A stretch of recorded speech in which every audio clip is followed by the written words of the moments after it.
Hello, everyone.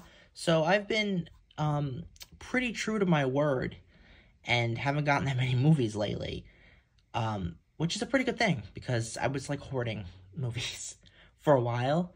No, it's not. It's important to me. I want to have a decent collection. I mean, you look at some of these people; they have like walls and walls of films, which I think I'd have a bigger collection if I hadn't taken out like 90% of it and put in those sleeves. Keep running my finger across the camera. Anyway, so let's look at what I got. I don't know exactly when I'm going to do something like this again. I think it's going to be a fairly decent amount of time. Yeah. So the first film is The Holdovers. This just came out like a week or 2 or 3 ago, something like that. I think 2 weeks ago. This is a new film by Alexander Payne, who's about Schmidt, is one of my favorite films ever. Actually, this is the most recent film I've ever picked up since The Lighthouse, back in 2019. Which is 5 fucking years ago already, which is fucking insane. I feel like that movie just came out. And it's 5 years ago. But anyway, Paul Giamatti's awesome in this, and I did watch Sideways, and he's great in that too. But About Schmidt's my favorite film of the century thus far, so. And I really like this. This was a good movie. Kind of a bit strange to have that scene on the back since it doesn't really go anywhere, but it is what it is. I guess it doesn't really have to go anywhere. It's just, you know, kissing a chick for a second, but yeah. Mikey and Nikki, which is currently I am in the Peter Falk universe since I'm watching all of Columbo, and then after Columbo I have like 14 movies to watch with this fucker in it. But I did watch Mikey and Nikki and I thought it was great. Cassavetes, of course, his bestie. Yeah, good movie. Dark, bleak, kind of reminds me a little bit of Thief, you know, one of those movies where you watch and you're like, alright, gonna go take a shower after this. But that's Criterion's Mikey and Nikki, and I also want to pick up The In-Laws eventually from Criterion. So, another Alexander Payne film. This is the only one on Criterion, Election, which I know people really love. It was okay. I mean, listen, it's Alexander Payne. I don't hate his film, even if I don't like them that much. I watched this. I watched Citizen Ruth, which were the other new ones I hadn't seen. This one's pretty good. Pretty good. I would say The Holdovers, About Schmidt. Oh, God. What's the other one called? Fuck. Not Sideways. Sideways I like. I would put maybe those as my 3, but what was the other one called? The Descendants, and then, the black and white one, Nebraska. Yeah, the only one I haven't seen is Downsizing. I have to watch that eventually. So that's Election.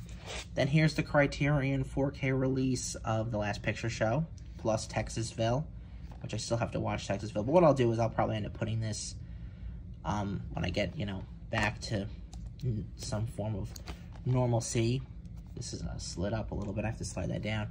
I'll watch this because this is the 4K, and then also I'll watch Texasville, which are both directed by Bogdanovich, who I've always said I like as a historian a billion times more as a filmmaker. But this is a very good movie, obviously, and also Targets is one of my favorite movies ever. I love Targets, but I've only seen Targets, this, and What's Up Doc, and I was very disappointed by What's Up Doc, so yeah. But this is a good movie, and also Sybil Shepherd is fucking hot. And then finally, this was the one that I wanted when it came out back in October, but waited to get it for a while. This is Todd Browning's Sideshow Shockers. Mainly because it's the Blu-ray release of Freaks, which is one of the best fucking horror movies ever made. It's probably Browning's masterpiece, though I love Dracula. I don't know what to tell you. I'm a Dracula defender. I don't think that movie is... It gets kind of shit on. And I think there's a lot of parts of that movie. Even the parts that people shit on, I think aren't as bad as people say. And I obviously fucking love Dwight Fry and Lugosi. But I've never seen The Unknown and The Mystic, so these are other ones that I'm going to put on the big screen and enjoy. I'm very excited to say I think it's The Unknown, which is the one where Lon Chaney plays the guy with the no arms. So, with Joan Crawford. So that's badass as fuck. This is such a... This Criterion with the old movies, it's been a little bit slim lately. I mean, they're doing all that money can buy. Doing the Bogey movie. You know, they come out, they drip out, and they're always good. But something like this is like one of the best things they've ever made. I mean, it's like holy fucking shit. I mean, this is like as good as it gets. I hope they do Ruggles of Red Gap one day as well, because that's one of the best movies, and I want to see that.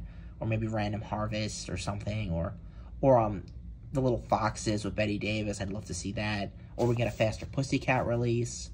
So, but stuff like this is like, okay, this is the greatest shit ever. I mean, it's really fucking cool that we're alive to see this. So anyway, those are my films that I picked up over the last couple of, about a month or so. And I will be back with another video soon. I don't know when I'm going to have another whole thing like this, but we shall see, because I'm trying not to get that much. Like I said, I want to get the In-Laws. They're doing a 4K big set that has His Girl Friday, so I'm going to see if I can get that one separate. All that money can buy, like I said.